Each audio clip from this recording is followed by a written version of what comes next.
강독을 시작하도록 하겠습니다. 오늘 수보리가 그랬듯이 여기죠. 네. 묘정보살님 마이크 켜시고요. 수보리가 그랬듯이 누가 당신에게 어떻게 마음을 다스려야 합니까? 라고 물으시면 뭐라고 답하시겠습니까? 먼저 나는 스트레스를 받는 느낌을 알아차려 보라고 권하겠습니다. 느낌은 일어나는 생각의 짝과 같습니다. 그 둘은 왼쪽과 오른쪽처럼 짝을 이룹니다. 생각이 일어나면 동시에 느낌도 일어납니다. 그리고 불편한 느낌은 당신은 꿈에 사로잡혀 있어요 라고 알려주는 자명종과 같습니다. 그때는 탐구해야 할 때입니다. 그뿐입니다. 하지만 자명종은 존중하지 않으면 우리는 외부 세계처럼 보이는 곳에 손을 뻗어 느낌을 바꾸고 조작하려 합니다. 흔히 우리는 느낌을 먼저 알아차립니다. 내가 느낌이 자명종이라고 말하는 이유는 그 때문입니다. 그 자명종은 당신이 생각에 갇혀 있음을 알게 해주어 그 생각을 조사해 볼 수 있게 해줍니다. 그 생각이 어떤 식으로든 마음을 불편하게 한다면 당신은 질문을 하고 작업을 해볼 수 있습니다. 그 다음에는 마음에 나타나는 스트레스를 주는 생각에 질문을 해보라고 권하겠습니다. 그게 바로 작업이며 작업은 그런 생각들에 질문하는 정확한 방법을 보여줍니다. 작업의 사례 하나를 보여드리고 싶군요. 오래전에 뉴욕에서 공개 모임을 할 때 품위 있는 초로의 사업가 한 분이 일어나서 나와 함께 동업자에 대해 작업을 해보고 싶다고 말했습니다. 그는 자신이 양식에 쓴 내용을 읽기 시작했습니다. 나는 동업자에게 화가 난다. 왜냐하면 그는 직원들 앞에서 나를 말썽꾼이라고 했기 때문이다. 그는 그렇게 말할 권리가 없다. 그는 내 평판을 훼손했다. 그는 내게 사과해야 한다. 그리고 내가 그에게 물었습니다. 그게 진실인가요? 그는 예, 그렇습니다. 그는 나를 모욕했어요. 당연히 사과해야 합니다. 그는 확신에 차 있었습니다. 예, 우선 하지만 거기까지. 그는 수보리가 이제 부처님께 어떻게 마음을 항복받아야 합니까? 이렇게 여쭤본 것처럼 사람들이 KT한테 마음을 다스리는 방법이 뭐냐 이렇게 물으면 어떻게 대답할 거냐 이런 얘기죠. 그래서 우리가 이제 보통 감정과 생각, 또 된 이모션 이렇게 하죠. 생각과 감정. KT가 권하는 거는 불편한 느낌이 있는지를 우선 살펴보라는 거죠. 단순하게 KT는 맑은 마음하고 혼란된 마음 이렇게 두 가지로 나누잖아요. 클리어 마인드하고 컨퓨즈드 마인드 이렇게 해가지고 불편한 느낌을 느낀다는 거는 컨퓨즈드 마인드라는 거예요. 컨퓨즈드 마인드는 실타래처럼 얽혀서 복잡한 생각이죠. 근데 그 생각이 본래 자리에 있으면 얽힐 게 없이 그냥 명쾌하고 밝은데 그렇지 않으면 이제 흐리고 복잡해지는 거죠. 생각이 흐리고 복잡하다라는 걸 어떻게 알아차리냐 하면 불편한 느낌이 있을 때 클리어 마인드가 아니고 이제 컨퓨즈드 마인드다 그런 이야기죠.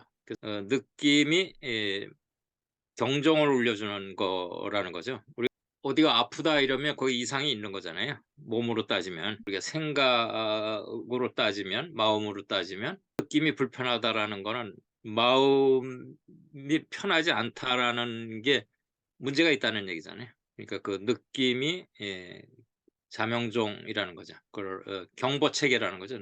느낌이 경보를 이렇게 딱 보내면 그러면 느낌에 대해서 어떻게 하려고 그러면 그건 되지 않는 거고 생각을 어떤 게 이런 느낌이 나오도록 했나 그 원인은 생각이니까 생각을 한번 돌아보고 그 생각에 그러니까 스트레스를 주는 생각이 있다는 거죠.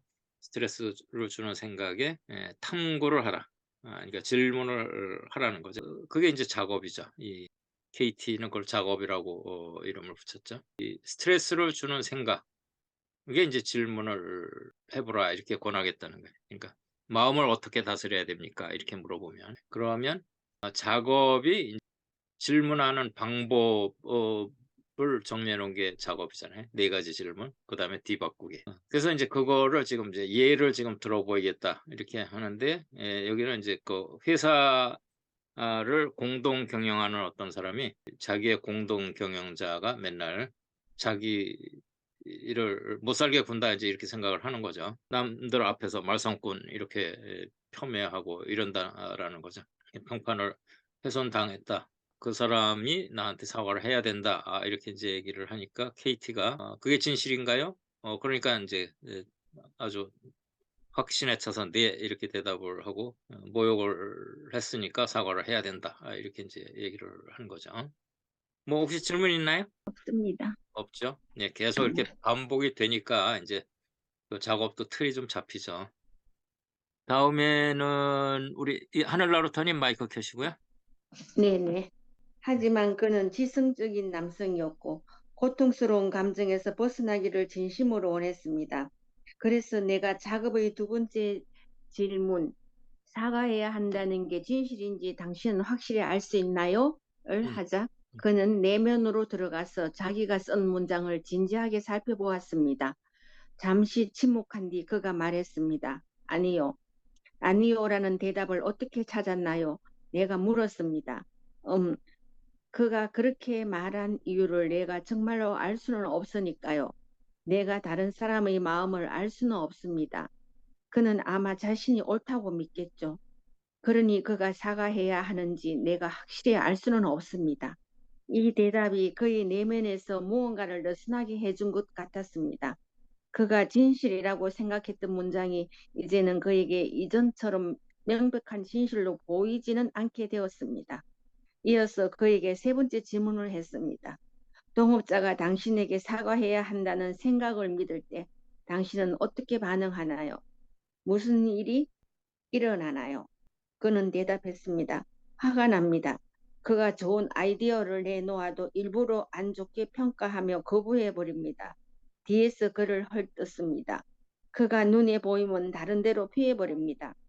퇴근했어도 분이 풀리지 않아 공연히 아내에게 불평을 합니다. 그렇게 그는 현실과 아무 상관이 없을지 모르는 생각을 믿기 때문에 생기는 스트레스를 원인과 결과를 보기 시작했습니다. 내가 물었습니다. 동업자의 좋은 아이디어를 일부러 거부하고 뒤에서 헐뜯는 사람을 당신은 뭐라고 부르겠어요? 그가 놀란 표정으로 말했습니다. 맙소사 나는 정말 말썽꾼이네요. 그가 옳았어요. 네, 거기까지 수고하셨습니다. 예, 그 작업을 시작을 해서 그 사람이 자기를 못 살게 굴고 그다음에 뭐 폄훼를 하고 그러니까 사과를 해야 된다. 그러니까 그게 진실인가요? 이게 첫 번째 질문이죠. 그러니까 이제 한참 생각을 하다가 이제 좀 모호해졌죠. 진실인지 아닌지. 그다음에 두 번째, 그게 진실인지 확신할 수 있나요? 이렇게 물으니까 그 사람 생각을 내가 잘 알 수가 없다. 이제 이렇게. 그러니까 객관적으로 이렇게 보게 되는 거죠. 질문을 통해서. 자기 생각을 살피지 않으면 생각이 가는 대로 생각에 끌려다니게 되는데 생각을 살펴보면 그 해법이 나오죠. 이렇게 해서 이제 세 번째 질문은 그 생각을 믿을 때 당신은 어떠냐? 네 번째 질문은 그런 생각을 믿지 않을 때 어떠냐? 이런 거잖아요. 그러니까 세 번째 질문, 그 생각을 믿을 때 어떠냐? 그러니까 화도 나고 그래서 괜히 뭐 아무 죄 없는 와이프한테도 화풀이도 하고 뭐 그렇게 하니까 이제 그런 원인으로 이런 것들이 내가 괜히 엉뚱한 데서 화풀이도 했구나 이런 것도 다 객관적으로 보면 이 사람은 실제는 굉장히 그 마음이 열려 있는 사람이야. 이렇게 금방 알아채고 볼 수 있고 이렇게 하는 거는 마음이 굉장히 열려 있는 사람인 거죠. 그렇지 않으면 뭐 첫 번째, 두 번째 질문에서 이렇게 진지하게 천착을 안 하고 자기 생각만 고집할 수도 있고 이렇게 하는데 생각이 열려서 그래도 곰곰하게 생각을 해보면서 이제 자기도 돌아보고 그 사람의 입장도 생각하고 이렇게 해서 이제 그 바늘 끝처럼 쓰던 마음을 이제 점점 마음을 넓게 쓰기 시작하는 거죠. 이게 KT 눈에는 동업자가 아이디어를 내면 심술 부리고 이러는 게 이제 느껴졌잖아요. 그러니까 이제 그걸 찔러본 거죠. 동업자가 좋은 아이디어를 냈는데 그걸 일부러 회방 놓고 헐뜯고 이렇게 하는 사람을 뭐라고 부르냐니까 찔린 거죠. 내가 진짜 말썽꾼이었네. 그 사람이 옳았고 내가 틀렸다 이러는 거죠. 대단한 사람이에요. 이렇게 금방 인정하고 자기를 객관해서 볼 수 있는 이런, 그러니까 이제 공동 CEO가 됐겠죠. 그런 정도니까 그래도. 예, 뭐 질문 있으신가요? 다음에는 세화님 마이크 켜시고요. 그 뒤 나는 네 번째. 네. 그 뒤 나는 네 번째 질문을 했습니다. 그 생각이 없다면 당신은 누구일까요? 동업자가 사과해야 한다는 생각을 믿지 않는다면 그와 함께 일하는 당신은 누구일까요? 그 남성은 아주 부드러운 목소리로 말했습니다. 나는 그의 친구일 것입니다. 다시 그와 함께 일할 거고, 그러면 우리 회사에 이익이 될 겁니다. 나는 모든 사람에게 더 나은 본보기가 될 테고, 집에서도 더 행복하겠죠. 이렇게 네 가지 질문을 한 뒤 그 생각을 뒤바꿔 보라고 했습니다. 뒤바꾸기는 그 생각의 반대를 경험해보고 바꾼 문장이 적어도 원래 문장만큼은 진실한지를 보는 것입니다. 나는 그에게 사과해야 한다. 그는 이렇게 뒤바꾼 문장을 말한 뒤 얘기했습니다. 예, 그러네요. 그가 사람들 앞에서 나를 모욕했을지 모르지만 지금은 정말 그랬는지조차 확신할 수 없습니다만 내가 개인적으로 그에게 비열했다는 걸 알겠습니다. 또 하나의 뒤바꾸기는 나는 나 자신에게 사과해야 한다였습니다. 그가 말했습니다. 나는 나 자신에게 사과해야 합니다. 왜냐하면 내 생각을 믿고 화를 내는 바람에 나 자신이 돈도 잃고 친구도 잃게 만들었기 때문입니다. 그러니 나 자신에게 사과를 해야 합니다. 그가 발견한 세 번째 뒤바꾸기는 동업자는 내게 사과하지 말아야 한다였습니다. 설령 동업자가 말한 방식이 적절하지 않았거나 너무 지나쳤다 해도 이제 보니 그가 사과해야 한다고 믿는 것은 오만한 태도였던 것 같습니다. 어쩌면 그는 나를 모욕하려는 게 아니었을지도 모릅니다. 그냥 솔직했던 것인지도 모르죠. 사실은 회사에 손해를 끼치는 문제를 지적하여 나와 좋은 친구가 되려 했는지도 모르고요.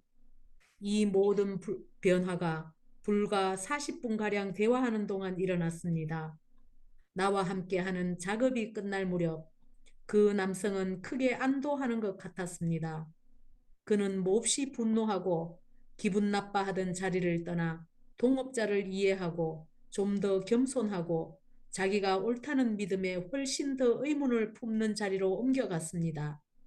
이렇게 우리의 인식이 바뀌면 우리가 인식하는 세계가 바뀝니다. 예, 거기까지요. 예, 수고하셨습니다. 그래서 이제 네 번째 질문은, 세 번째 질문은 믿을 때 마음 상태나 감정 상태가 어떠냐라는 거고, 네 번째 질문은 그 생각을 믿지 않을 때, 그런 거가 전혀 되지 않을 때 어떠냐죠. 그래서 이제 네 번째 질문을 하니까 그 사과해야 된다는 생각은 이제 사실은 자기가 잘못했는데 그렇게 자기가 고집하고 그런 생각을 함으로써 친구도 잃고 돈도 잃고 이렇게 되게 생겼다라는 거죠. 그 네 가지 질문을 다 했으면 그다음에 뒤바꾸기를 하죠. 그러니까 그는 나한테 사과를 해야 돼 라는 거를 바꿀 수 있는 거는 여러 가지가 있죠.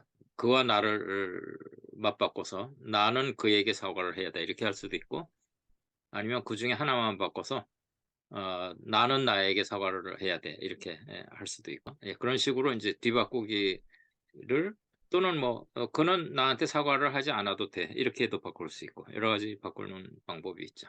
우선은 이제 내가 그에게 사과해야 된다라고 이렇게 뒤바꿔 보니까 자기가 진짜 사과를 해야 되겠다라는 그런 마음이 드는 거고, 내가 나 자신에게 사과해야 되겠다, 이것도 사람이 상당히 이 자기 수련이 돼 있고 자기 수련하는 방법이 있는 사람이죠. 그러니까 자기한테 자기가 잘못했다라는 거 이렇게까지 객관화하는 건 상당히 힘든 건데 실상이 보인 거죠. 예. 그래서 그게 이제 40분 동안 작업을 하는 동안에 이렇게 이제 크게 변화가 됐다 그런 얘기고, 그래서 기분 나빠하고 분노하던 데서 이제 안심을 하고, 상담자가 같이 작업하는 사람이 자기가 옳다는 거에 대한 확신이 이제 사라지면서 객관적인 상황이 보이는 거죠.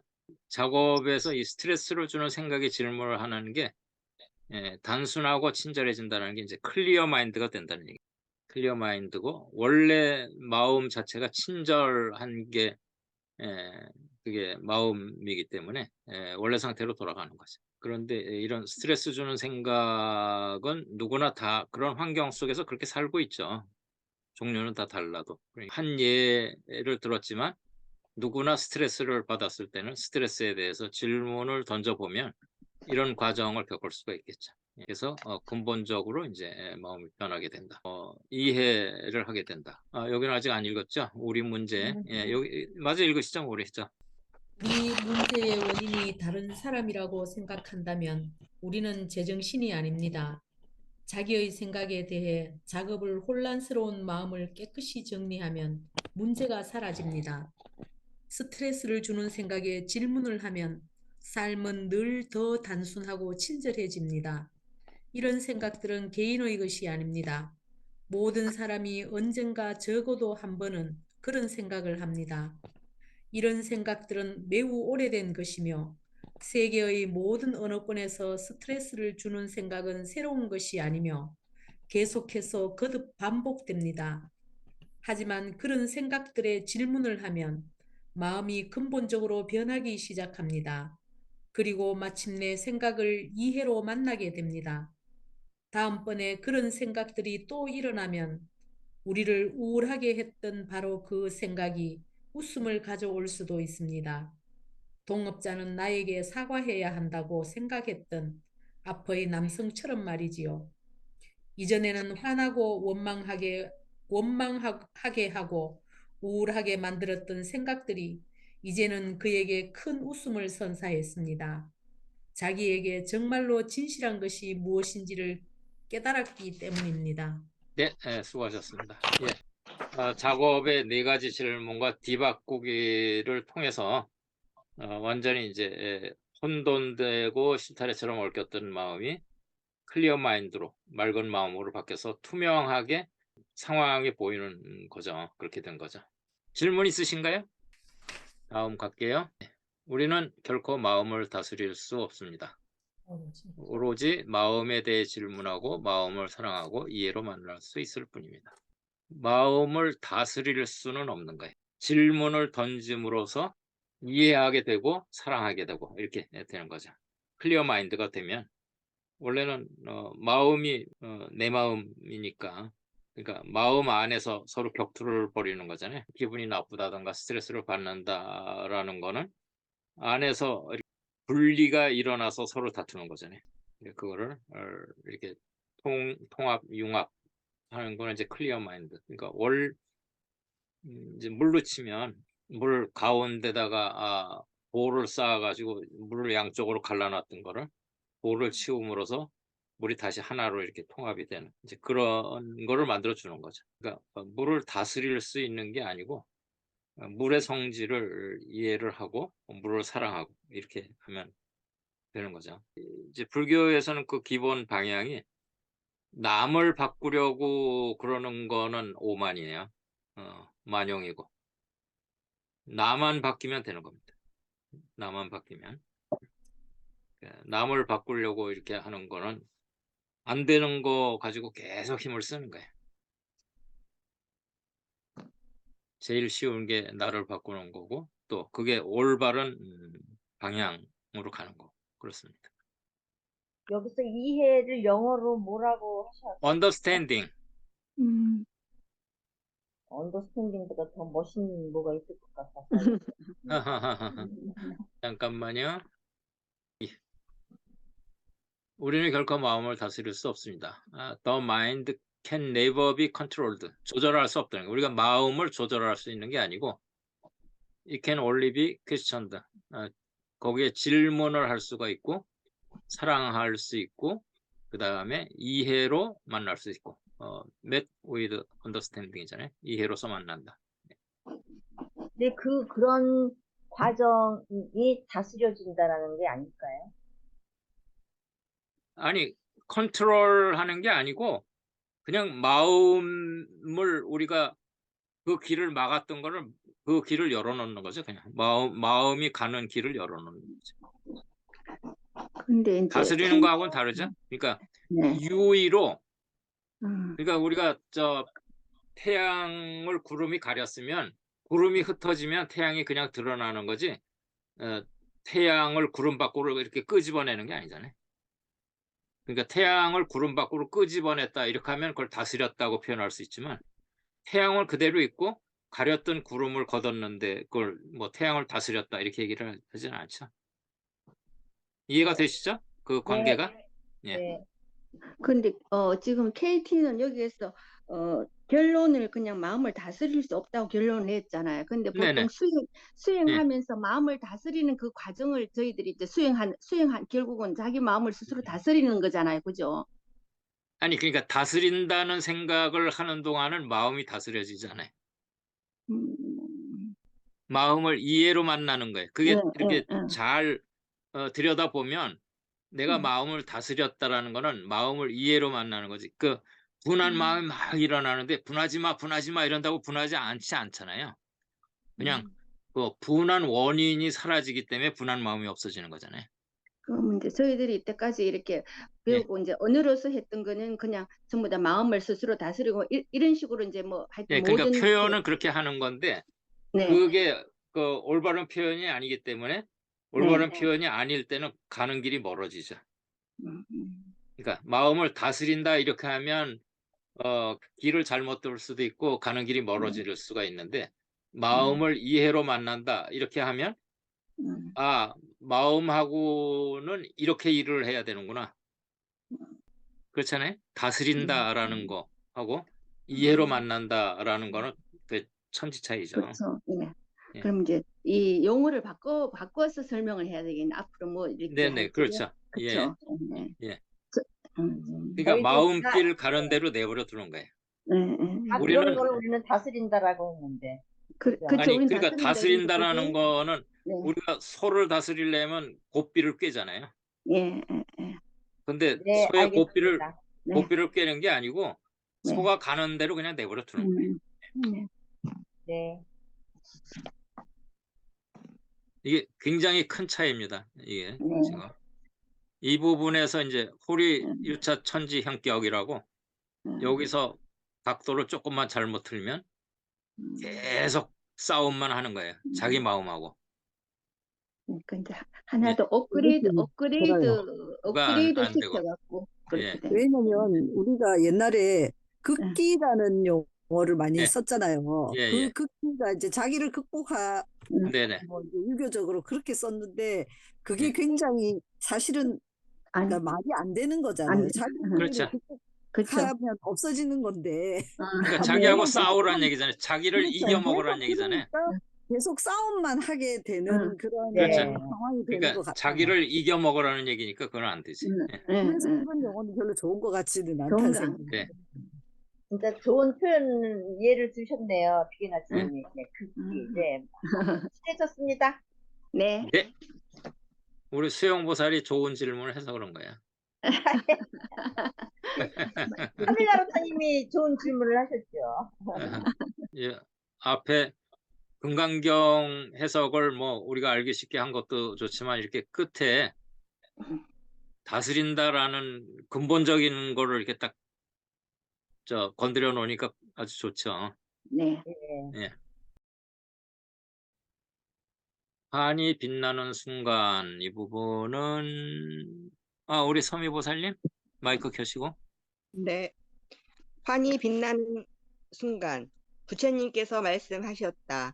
진심으로 진리를 구하는 모든 보살은 이 한 생각에 집중하여 마음을 다스려야 한다. 내가 깨달음을 얻으면 우주의 모든 세계에 있는 모든 중생을 해탈시켜 영원히 평화로운 열반에 들게 하리라. 그러나 헤아릴 수 없고 상상할 수 없이 많은 모든 중생이 해탈했을 때 실제로는 해탈한 중생이 아무도 없다. 왜 그런가? 참된 보살은 나와 남이라는 관념을 갖지 않기 때문이다. 그러므로 실제로는 깨달음을 얻는 나도 없다. 없고 해탈하는 중생도 없다. 여기에서 붓다는 보살에 관해 얘기하는데 보살이란 모든 존재를 위해 깨달음을 얻는 사람입니다. 어느 불교 전통에 따르면 보살은 다른 모든 존재가 먼저 열반에 들 때까지 자신은 열반에 들지 않겠다는 서약을 한다고 합니다. 아주 다정한 생각이지만 여기에는 오해가 있습니다. 만일 자유를 미루어야 한다거나 미룰 수 있다고 생각한다면 그는 자유가 무엇인지 모르고 있습니다. 자유를 미루는 것은 자비로운 행위가 아닙니다. 당신이 모든 존재에게 줄 수 있는 가장 큰 선물은 자기 가슴의 평화입니다. 하지만 자유를 미루는 것은 그렇지 않다고 여기는 것이며 당신이 자비심과 동정심 때문에 계속 괴로움을 겪어야 한다고 믿는 것입니다. 이것은 말이 안 됩니다. 당신의 괴로움이 어떻게 남에게 도움이 될 수 있겠어요? 유일하게 도움이 될 수 있는 길은 당신의 괴로움을 끝내는 것입니다. 네, 거기까지요. 수고하셨어요. 예. 예, 이게 대승정정분이거든요. 부처님이 수보리에게 말씀하시기를 모든 보살 마하살은 마땅히 이렇게 마음을 다스려야 된다, 그런 얘기죠. 그래서 그러니까 모든 중생, 그러니까 구류 중생이죠. 난생에서부터 비유상 비무상까지만 9종류의 중생이죠. 구류 중생을 내가 모두 무여열반에 들어가게 그러니까 제도를 했다, 이런. 이와 같이 무수한 중생을 멸도를 했다고 그러지만 실제로는 한 중생도 멸도한 바가 없다, 이런 얘기죠. 실무중생 등 멸도자. 그러니까 멸도된 중생이 하나도 없다라는 거죠. 왜 그러냐 하면 수보리야, 만약에 보살이 사상을 가지고 있으면 보살이 아니다, 이런 얘기죠. 그러니까 사상이라는 건 나, 너 뭐 이렇게 해서 여기 지금 아상, 인상, 중생상, 수자상, 이게 가장 기본적인 게 아상이죠. 그러니까 아상을 가지고 있다는 건 나와 남을 구분하고 있다는 거죠. 보살은 나와 남을 구분하지 않죠. 동체죠. 이게 지금 이제 여기 보면 이게 이제 우리들이 일반적으로 한글 번역하는 거죠. 이 부분도 한번 읽어보세요, 서미보살님. 이쪽. 부처님께서 수보리에게 말씀하셨다.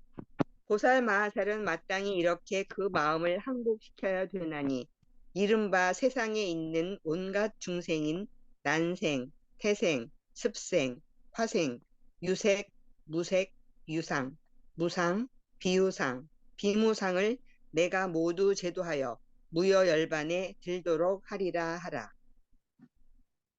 이렇게 한량없고 끝없는 중생을 제도하되 실제로는 한 중생도 제도를 받은 이가 없느니라. 무슨 까닭이겠느냐? 수보리야. 만일 어떤 보살이 아상, 인상, 중생상, 수자상이 있으면 보살이 아니기 때문이니라. 네, 이쪽도 읽으세요. 환히 빛나는 순간. 예. 환히 빛나는 순간 부처님께서 말씀하셨다. 진심으로 진리를 구하는 모든 보살은 이 한 생각에 집중하여 마음을 다스려야 한다. 내가 깨달음을 얻으면 우주의 모든 세계에 있는 모든 중생을 해탈시켜 영원히 평화로운 열반에 들게 하리라. 그러나 헤아릴 수 없고 상상할 수 없이 많은 모든 중생이 해탈했을 때 실제로는 해탈한 중생이 아무도 없다. 왜 그런가? 참된 보살은 나와 남이라는 관념을 갖지 않기 때문이다. 그러므로 실제로는 깨달음을 얻는 나도 없고 해탈하는 중생도 없다. 네, 그래서 이쪽은 이제 원래 그냥 한글 번역이고, 이거는 지금 그 스티븐 미첼리 번역을 한 거죠. 이제 좀 훨씬 요새 사람들이 이해하기 쉽게 이렇게 번역이 돼 있죠. 네. 뭐 질문 있으신가요, 여기에서? 그 중생상, 수자상, 사상은 지금 이제 육조 해능 스님의 범부의 사상과 수행인의 사상 이렇게 분류를 했는데 이 부분은 조금 원래 뜻하고는 다르게 해능 스님 나름대로 이렇게 이제 말씀을 만드신 거예요. 그러니까 뭐 참고는 할 수 있는데 이거보다는 이제 원래 뜻대로 아상은 아트만이고요. 인상은 이제 뿌드갈라라는 거고, 중생상은 사뚜바, 수자상은 이제 지바 이렇게 해가지고 다 이 상황 불변에 아체가 있다고 생각하는 거예요. 네 개 다. 원래는 이제 무아잖아요. 불교에서는 무아인데 이렇게 변하지 않는 아체가 있다 이렇게 생각한 네 가지를 사상으로 이렇게 하는 거고요. 그래서 뿌드갈라가 이제 보통 보트가라 이렇게 하는 게 뿌드갈라의 음사죠. 이거는 그래서 불교 중에 독자부에서 이 뿌드갈라라는 걸 세웠죠. 원래 무아인데 이제 그런 원래 뜻은 이게 삭취치여서 그러니까는 이제 육도에 자주 이렇게 빈번하게 뭐 쥐 풀방울이 드나들듯이 드나든다고 그래서 이게 사관 이제 자주예요. 자주 육도를 드나든다 그런 뜻으로 삭취치 그런 말을 쓴 거예요. 그래서 지금 이제 2번이 뭐였냐? 예, 지금 2번 안 찾아지네. 무여열반이요. 무여열반 여기 있네. 예, 무여열반이 2번이고 그 다음에 이제 아상인상 중생사 수자상이 3, 4, 5, 6인데 무여열반은 이제 나머지가 없는 열반이라는 뜻이죠. 그러니까는 몸도 완전히 없어진 거예요. 예. 그러니까 파리니르바나죠. 파리니르바나. 니르바나는 그냥 보통 열반 이렇게 하고 파리니르바나는 대반열반 이렇게 하잖아요. 그래서 부처님께서 이제 인멸하신 거를 부처님께서 열반은 성도하실 때 열반하신 거잖아요. 근데 인멸했다 이제 그 대반열반에 들었다 이렇게 하는 거는 사라쌍수 밑에서 대반열반에 드셨죠. 그러니까 몸도 완전히 없어지는 거죠. 그 다음에 아상은 오온으로 된 이 몸을 참나라고 집착하는 게 이제 아상이고, 그 다음에 나는 사람이다 뭐 이렇게 하는 게 이게 그냥 한문 경전에서 푸는 그런 방법이에요. 좋은 방법은 아니에요. 그 다음에 오온을 의지해서 집착한다, 살아간다고 집착한다. 그리고 일정한 기간 동안 살아가는 목숨이 있다고 집착한다. 이렇게 하는 게 그냥 한문 경전에서 이렇게 풀이하는 방법인데, 아까 말씀드린 것처럼 이 산스크리터 그러니까 아트만이나 뿌드갈라나 사뚜바나 지바나 다 변하지 않는 어떤 실체를 인정하는 그런 개념들이에요. 그거를 다 부정한 거죠. 예. 질문 있으면 하셔도 돼요. 네. 그래서 지금 진리를 구하는 보살은 마음을 집중해서 다스려야 된다 이렇게 하는 거는 이렇게 마음을 먹어야 된다는 얘기죠. 이걸 마음을 막 두들겨 패가지고 이렇게 다스리는 게 아니고 상구보리 하와 중생이죠. 내가 깨달음을 얻으면 우주의 모든 세계에 있는 모든 중생을 깨닫게 하겠다. 열반에 들게 하겠다. 해탈을 한다라는 거는 이제 고에서 벗어나게 한다라는 뜻이 강한 거고, 열반에 들어가게 한다는 거는 이제 평화로운 적정에 들어가게 한다 그런 이야기고. 그래서 이렇게 해서 이제 무수 중생을 다 해탈을 시켰을 때 실제로는 해탈한 중생은 아무도 없다라는 거예요. 왜냐하면 나 남이라는 관념을 갖지 않기 때문에 다 내 안의 일이에요. 예. 네. 그래서 이게 지금 어느 불교 전통에서는 자기 모든 중생을 다 열반에 들게 하고 자기가 열반에 들겠다라고 이렇게 이제 서원을 세운다 그런 뜻인데 이거를 이제 KT는 자유가 뭔지 몰라서 그런 얘기는, 자유는 그냥 미룰 수 있는 게 아니라는 거죠. 예. 그게 자비로운 행위가 아니라는 겁니다. 큰 스님 곁에 우리가 가면은 마음의 평화가 있잖아요.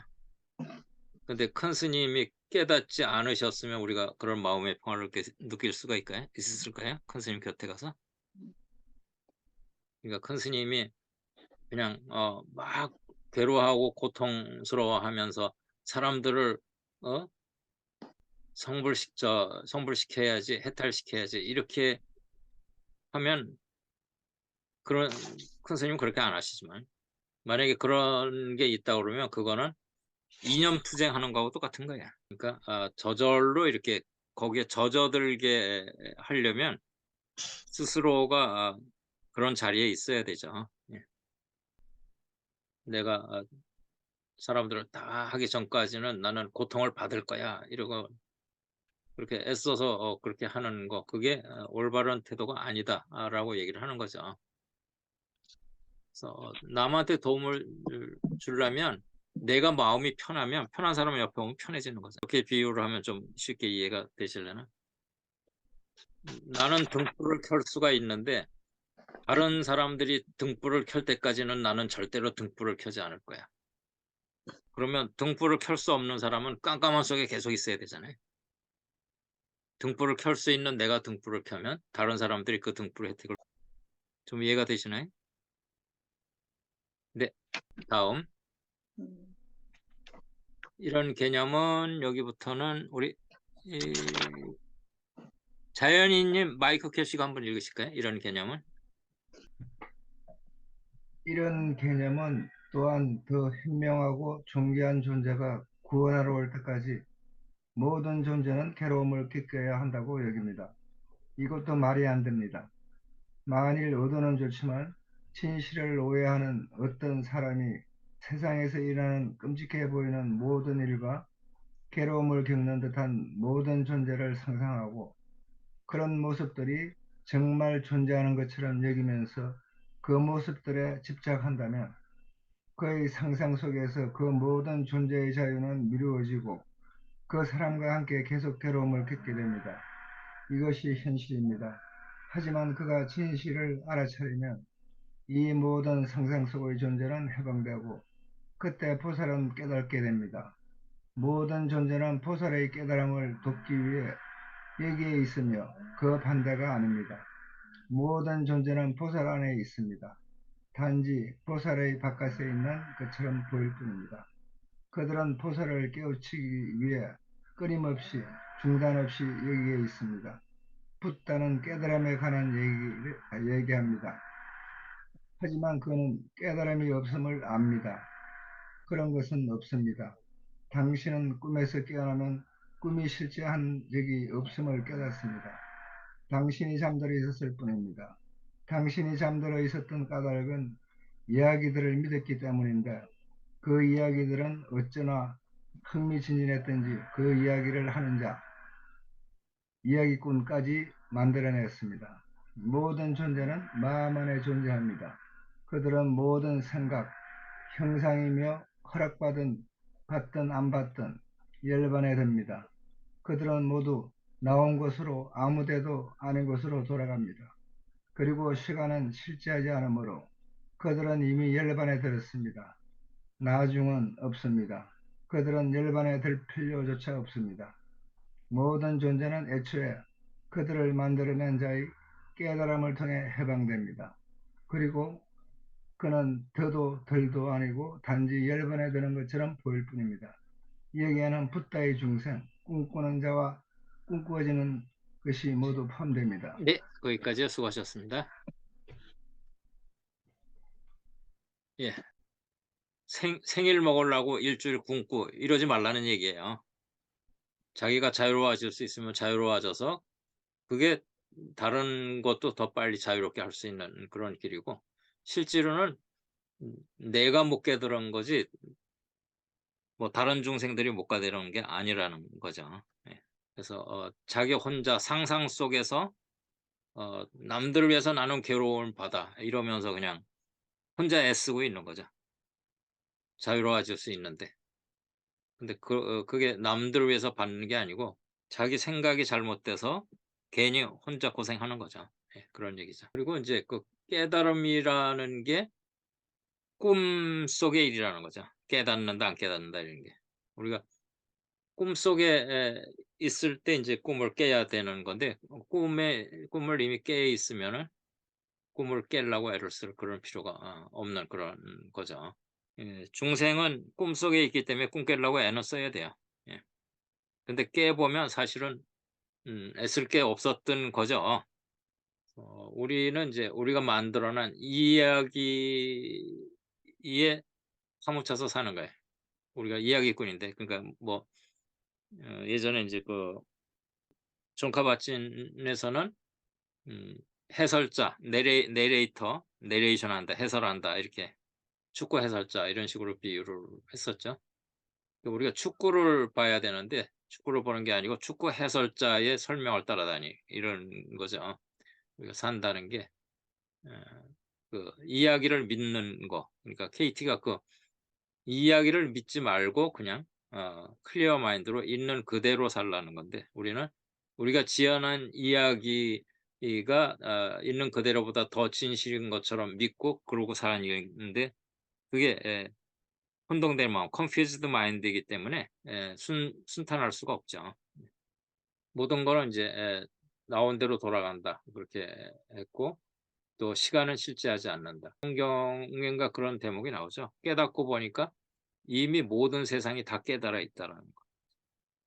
그래서 모든 존재는 그들을 만들어낸 자의 깨달음을 통해 해방된다. 이건 이제 유식이잖아요. 만법 유식이니까 내가 깨달으면 중생이 다 깨달은 거예요. 내 밖에 유식무경이기 때문에 식밖에 아무것도 없는 거예요. 그냥 시가 안에 노름이지. 그러니까 내 식이 깨치면 깨친 거예요. 생사열반도 이게 다 꿈이라는 거죠. 꿈꾸는 거라는 거죠. 실제로는 다 붓다예요. 누구나. 근데 꿈속에 있는 붓다를 우리가 중생이라고 부르는 거예요. 꿈 깬 중생을 붓다라고 부르고. 네, 뭐 질문 있으신가요? 그리고 이제 그 반작용으로 아비달마 불교나 이제 부파 불교가 이론적으로 하고 자기 개인에 매몰되어 있는 거를 병을 낫게 하려니까 더 크게 남들이 다 깨달을 때까지 나는 깨닫지 않는다 이렇게 해서 자비로 이제 강조를 했지만 이제 실제로는 다 내 안의 일이라는 거죠. 그러니까 내가 깨닫는 게 남이 깨닫는